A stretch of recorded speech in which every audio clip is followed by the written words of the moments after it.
Right, okay, folks, welcome to a Friday Waffle. It's the 14th of July 2023. So, how the hell are you? I'm alright. Weather-wise, it's been bloody shit up here. I think we had summer we had about 6 weeks of really good weather. When I say good, sunny weather, roasting hot, really, really nice. But I reckon probably the last couple of weeks, the weather's been completely pants. The amount of rain that we've had has just been insane. I've coming from Scotland, excuse me, coming from Scotland, we obviously were well used to rain. But by Christ, the amount of rain and the severity of it, or the volume of rain has been mental. So I don't know, is this the whole global warming thing starting to take effect? I don't know. Don't know. Anyway, what the hell have I been up to? This week, last week, I can't remember. I did do a Friday Waffle last week. Yeah, I did a live one.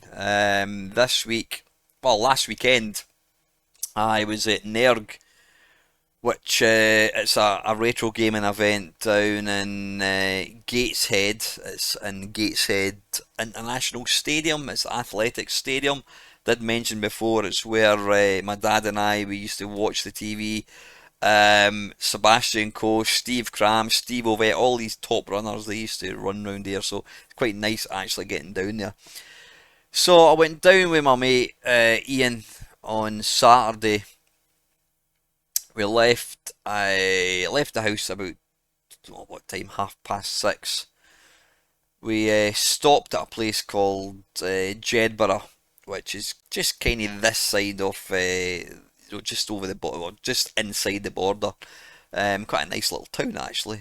Stopped there for a bite to eat, and then we headed back down to Gateshead. Got down there at 10 to 10, and the event started at 10, so good timing. Fine, roads were absolutely fine, and actually really, really quiet. So yeah, so Nerg, this is the third time I've been there. I was there last year, and then I was there in, was it 2019, I think it was, because it wasn't on in 2020 or 2021 for obvious reasons. Um, yeah, it's size wise. Well, not size wise. It's all in one big area. It's one big kind of hall type place. Arcade game wise, I don't know. There was probably about, I don't know, 30, 40 cabinets. Lot of classics were there. I had a few sit down machines. They had things like Rolling Thunder. They had Defender, Robotron. I don't think I saw. Was there an outrun there? I'm not quite sure. I did see one hydraulic type machine. I don't know what it was. Um, notable exceptions, or sorry, missing cabs. There was no 1942. Well, in fact, there was loads. There was no Star Wars. I don't think there was a Star Wars. Yeah, you know what?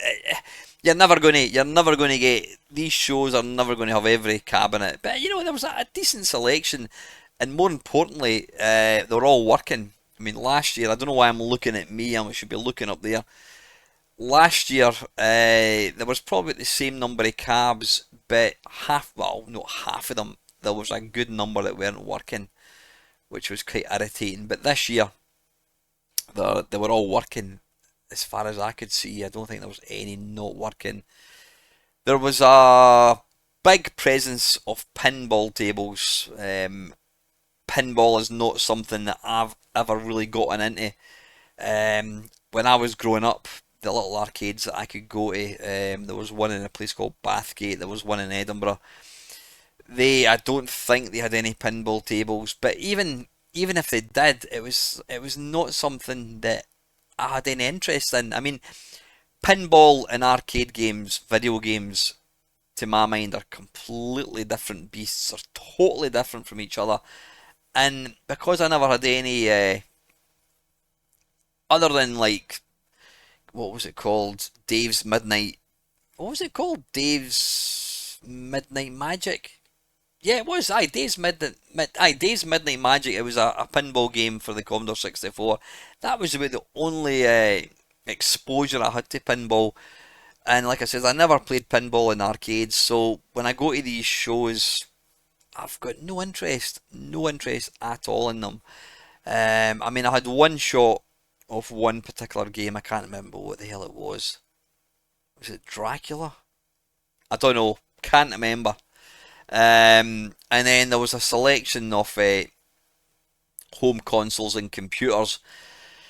All the usual suspects, your Sega Mega Drives, there was a Vectrex, SNES, NES, I think. There was a couple of kind of rows of games. There was Dreamcasts. There was a PlayStation 2. Yeah, numerous ones. Notable missing ones again. There was no Commodore Amiga that I could see. There was no Atari ST. Is there a reason why they never had these? I mean, let's be honest, Amigas are 10 a penny. They're pretty common. Is there a reason why they weren't there? Home computer wise, the Commodore 64 that they had and the Spectrum, they were emulated. They were emulated? Emulation. The Spectrum, I think, was running like a Raspberry Pi type interface, and the Commodore 64, they were using the 64, which is like a recreated Commodore 64. Now, these machines are great. You know, I think they do a really good job of allowing you to play Commodore 64 games. The problem for me is the joysticks that come with these kind of recreated machines. Well, the Commodore 64 or the 64 as it's called. They can't call it the Commodore because they don't have the copyright.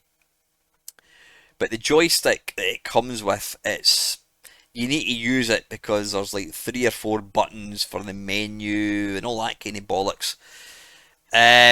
The problem for me is the joystick is absolutely shit. I think it's based on it's a Competition Pro, which is a black arcade. Put my teeth back in. It's a black joystick with red buttons. I think it is. Now I never used a Competition Pro back in the day. Apparently it's a good joystick, but this one that it comes with is just crap. It's really plasticky, it's really cheap plastic, and there is absolutely no give in the joystick at all. So you're trying to hold on to you're holding the base with your left hand if you're right-handed like me, and you're trying to waggle the shaft with your right hand, and it's just crap. It's absolutely bollocks. Now, that's slightly disappointing for me because the big appeal for me, and probably most of the people that go to these shows, is they might only play all these games through emulation, so chances are any arcade games are going to play through MAME. And for a lot of people, when they play Commodore 64 games, Spectrum games, they're going to use emulators. So the big appeal for me is going to these shows, getting to use original hardware and seeing it exactly how it should be.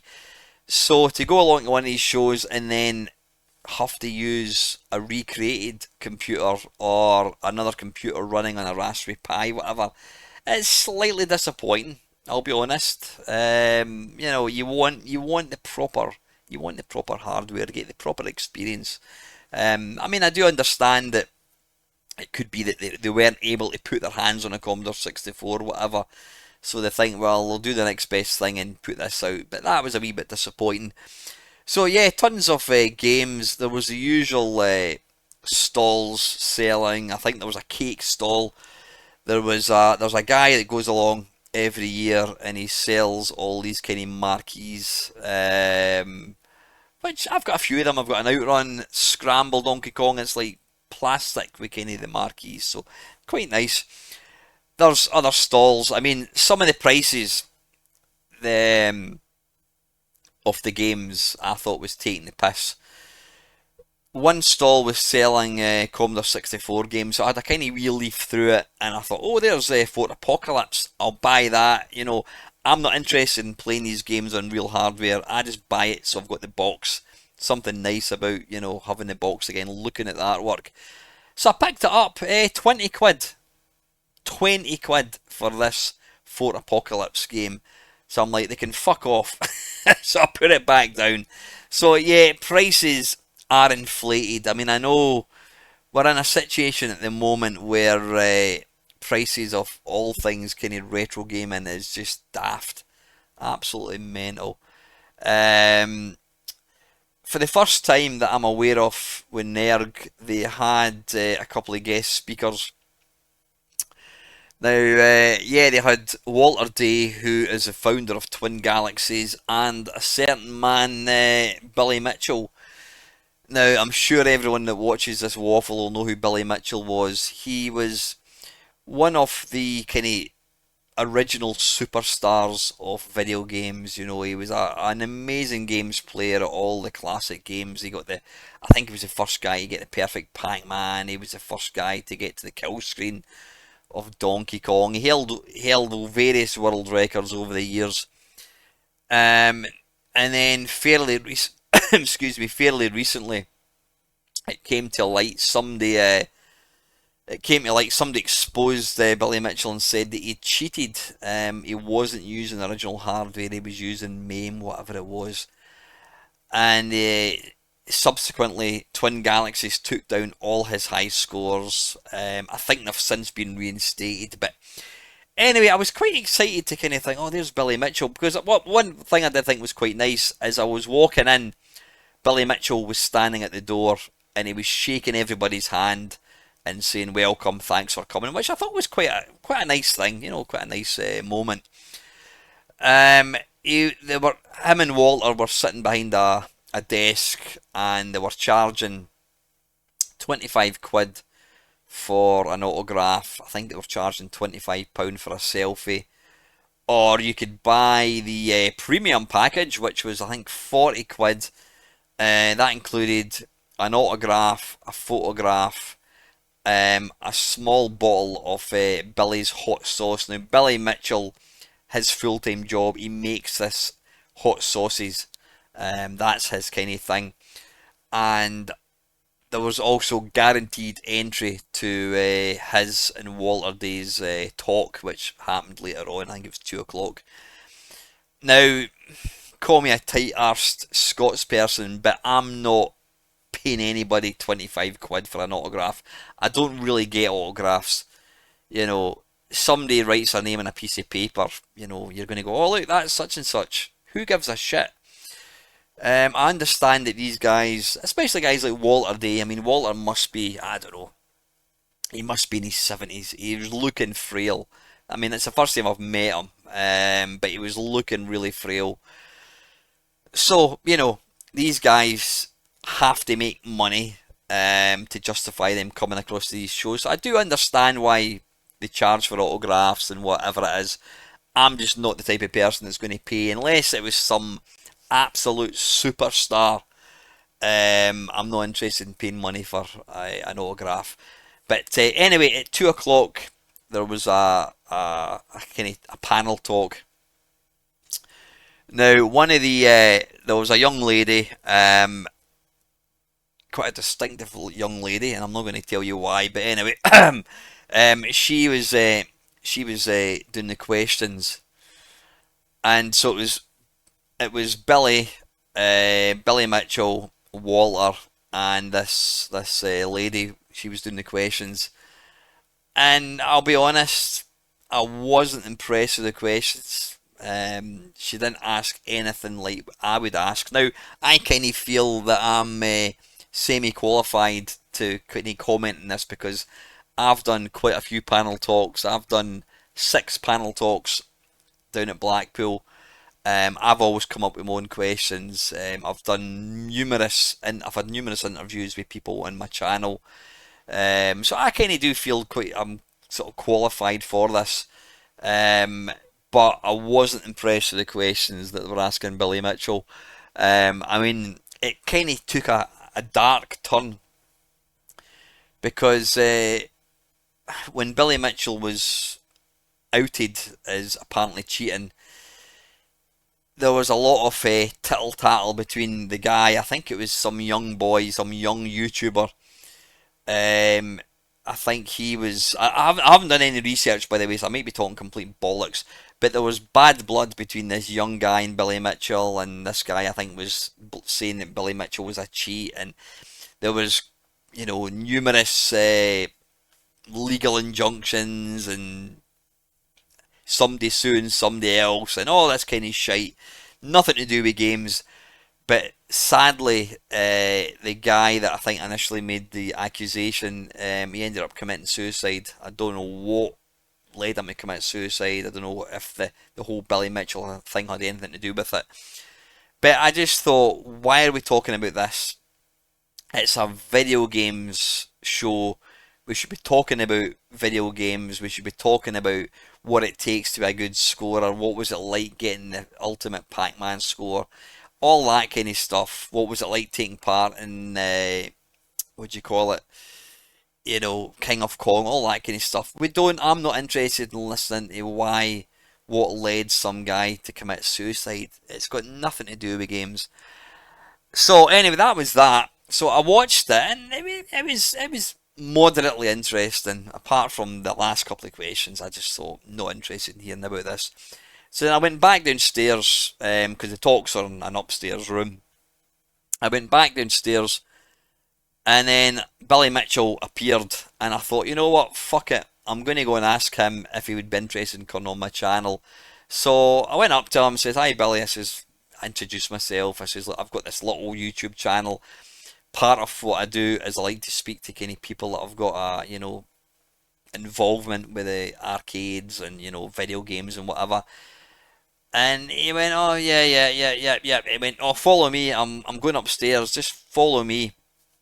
So I followed him. I was standing with him, talking to him, going upstairs, and I says, "Oh, how long are you crossing the UK for?" And he went, "Oh, I'm here till next Wednesday." And I said, Are you here with the missus and Walter?" "Yeah, uh-huh." So that was fine. Then we got upstairs, and Walter Day was presenting. They're like gaming legend cards. They look like top trumps. If you're a certain age, you remember top trumps. And it's got a picture of somebody, and what he does is he gives them out to people that have contributed to this video games hobby. So people like Billy Mitchell's got one, John Studley's got one for getting the perfect Pac-Man. All the high score guys have got them. Tony Temple got one. But he started handing them out to people for different reasons. There was numerous people in the UK got them for contribution to like doing podcasts. I never got one. Sour grapes, possibly. I don't know. But anyway, so I went up with Billy, and then when we got into this room, Billy kind of sat with Walter, and they were handing out all these things. So I'm thinking, is he going to talk to me? Is he going to give me his phone number, whatever? So I sat and I watched this presentation thing taking place. And then when it finished, Billy started talking to all these other people, and I'm sitting basically like a spare twat. And I just thought to myself, nah, fuck it. I just walked out and went downstairs and, didn't exchange any information with Billy. So, yeah, I've now met one of the most infamous characters of our hobby. What do I think of him? Indifferently would probably describe it. He's a character, and the thing about him, he's got this image, he's got this character, this kind of hard-nosed character, and yeah, that was evident even through the talks, and I get the feeling, in fact, I would definitely say I'm right. If I was to get him onto my channel, I wouldn't be talking to the games player, I'd be talking to this Billy Mitchell, this kind of villain, this video games villain. And yeah, he's, like I say, he's indifferent. I wouldn't say I particularly like the guy. I've got absolutely no interest in meeting him again. I almost feel, and I might be wrong. I mean, to take nothing away from what he's done, he was an incredible games player, and I think he still is a brilliant games player. If did he cheat or not, I don't know. I'm not interested. But I almost feel like he's become a bit of a parody of himself, and he's almost like an embarrassment to our hobby. You know, take play Blackpool last year. I met John Romero. I interviewed John Romero. Now John Romero is known worldwide for what he's done with Doom. I mean, anyone that's played a video game in their life knows what Doom is. Um, John was an utterly nice guy, a genuine bloke, really friendly, no airs and graces. Billy Mitchell, yeah, to take nothing away from what he achieved back in the day, he's like a relic. And yeah, I'm not interested in meeting him again. If he phoned me tomorrow and says I'd like to come on your channel, I would probably say, thanks very much, but you're alright. So yeah, that's my experience of Billy Mitchell. I don't know the guy. I mean, a couple of my mates know him fairly well, and they said he's a nice guy. But I don't. We definitely didn't see the normal human being. We saw this character that he kind of portrays. So yeah, that was Nerg. YouTube. Oh fucking hell! Now anyone that watches my channel will know that I do monetize my channel. I don't have Patreon. Not interested in Patreon. The only income I get from YouTube is through having adverts in my videos. And I've mentioned this a million times. The money I get each month, I probably make about £6 or £7 a month.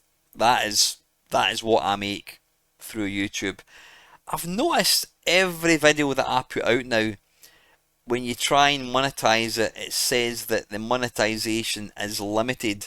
In other words, I'll only get it'll only be, a very limited income. I have no idea why, because the intro and outro that I use in my videos is original music. I don't use original music at all now. So I've no idea why. It's probably just the algorithm, whatever. So a lot of my videos I've had to kind of put a request, a review, and send it, and then some human being will watch my video and say, right, okay, you can monetize it. But that's been a pain in the ass, because I mean, I literally make fuck all out of YouTube. Every 3-4 months I'll maybe get 60 quid, but right now it's probably, I'd be lucky to make that in a year. It's just a bit bollocks. I've not been doing a lot of videos the last couple of weeks. I did do a nice and nasty podcast with Andrew Lowe. Thoroughly enjoyed it. Andrew's a great guy. I'm going to be getting him back on the channel for a Blind Mates Only at some point. So yeah, let me know. Because it's a podcast, it does also go on YouTube, but I get very little feedback on the podcast. Please let me know if you enjoy them. Excuse me, because it's one of these things, I don't like getting my time wasted, and if I'm doing these and nobody is interested in listening to them, then I would rather know about it. So please give me some feedback. Do you enjoy the podcast? It's good to know, because like I said, at the end of the day, if I'm doing something, I don't do this for the good of my health. I do it because I enjoy making it. But if nobody's actually going to watch them or listen to them, then I would need to kind of rethink. So gaming wise, what have I been playing? I've been playing a bit of the Mister. I was playing it last night actually, just playing some arcade games. I've been continuing with The Last of Us 2. I'm hoping I'm going to get to the end of it. It's a great game, but I've got quite kind of short patience, and I don't like spending too much time in something. So I'm getting to the point where I want the game to end. But it is incredible. I mean, it's a PlayStation 4, and the visuals are just mind blowing. They really are. If you've never played it, go and do yourself a favour, go and buy it. So I've been playing that. I've still got Resident Evil 4, which was the remake for the Xbox Series X. I've still got that to play.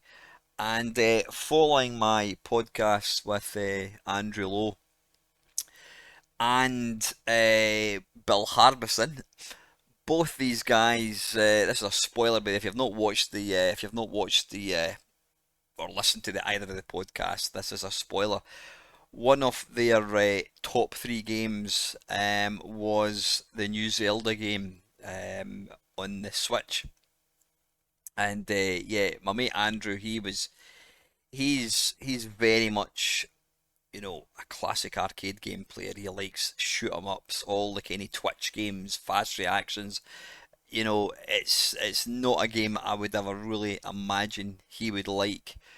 But he was waxing lyrical about the game, and he said it's probably the best game he's ever played. And Andrew has been a video game journalist. He's played more video games than most people.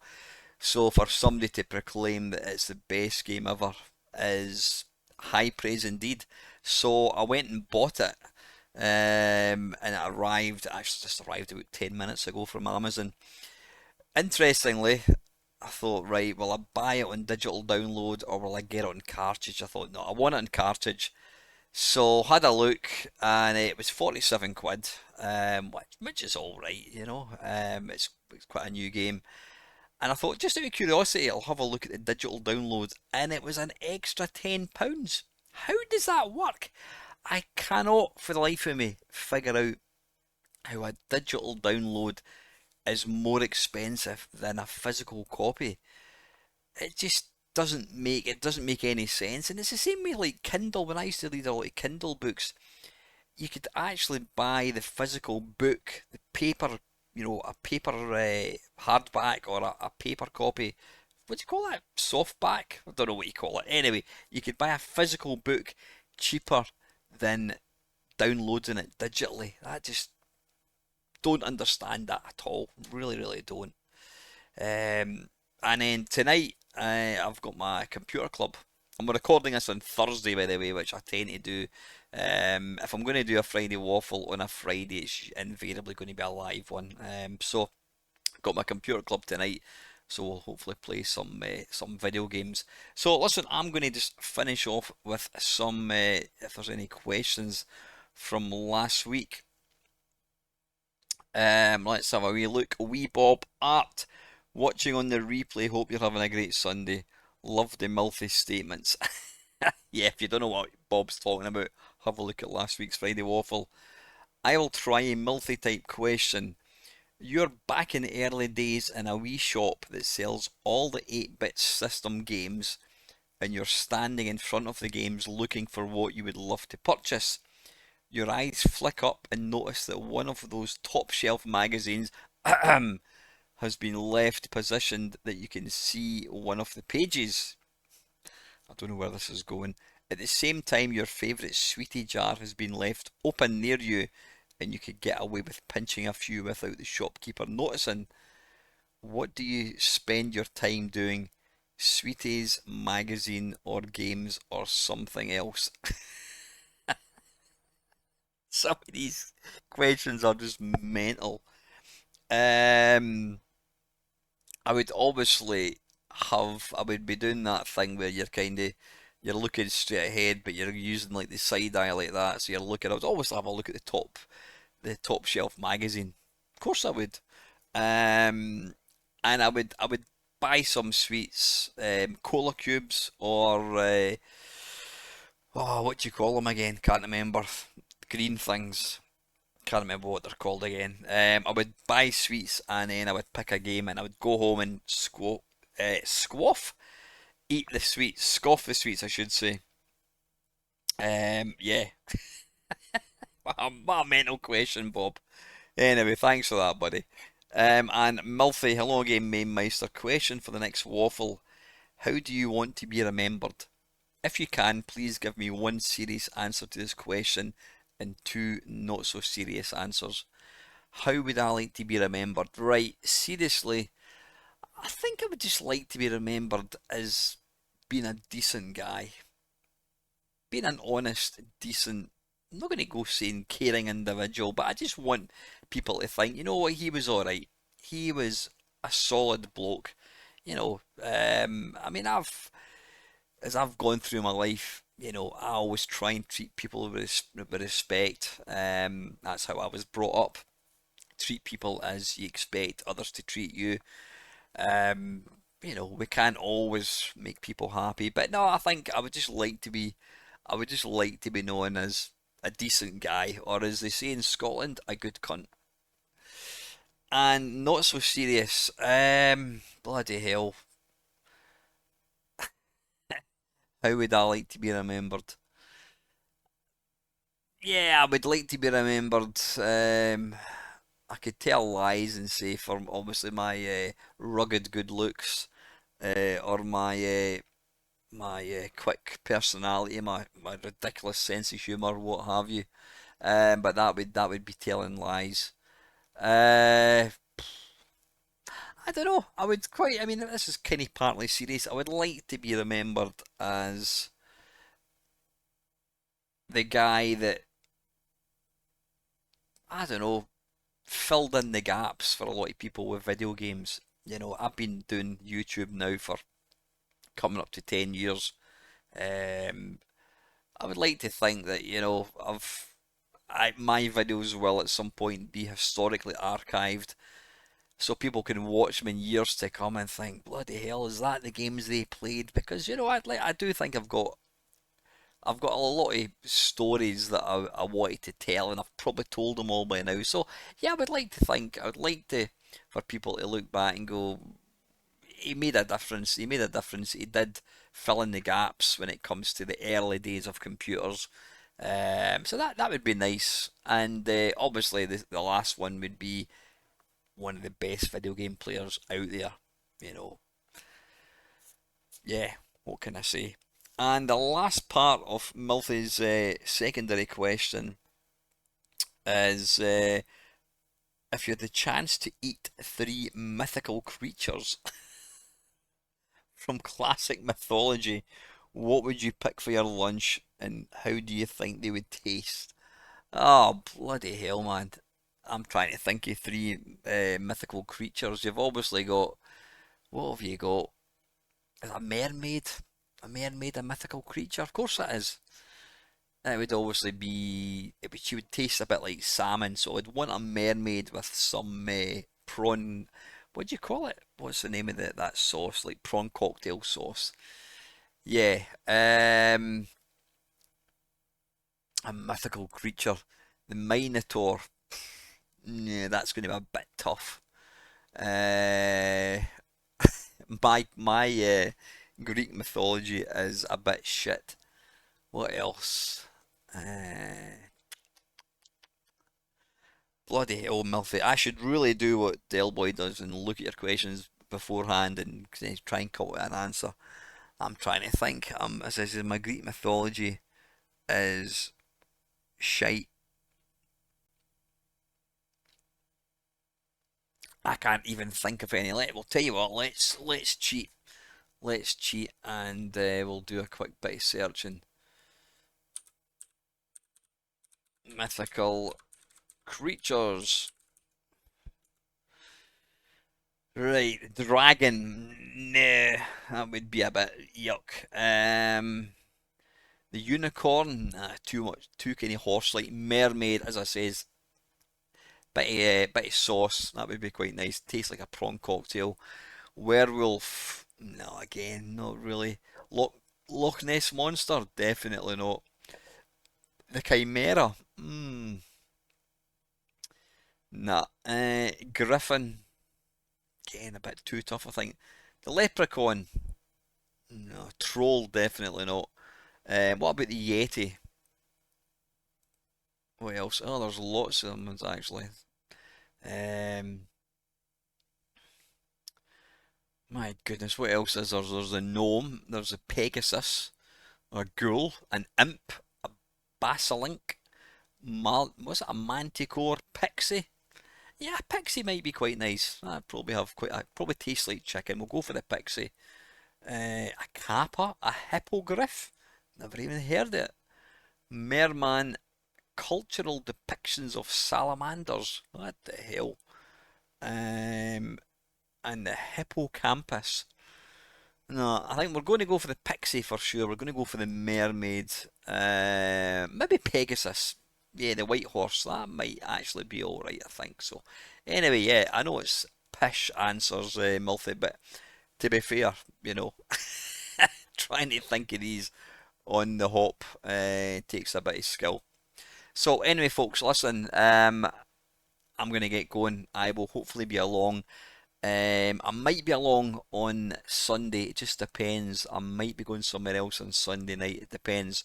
I will be putting the normal posts up on Facebook and Discord. So, anyway, folks, I hope you have a great weekend. And as always, thank you very much for watching.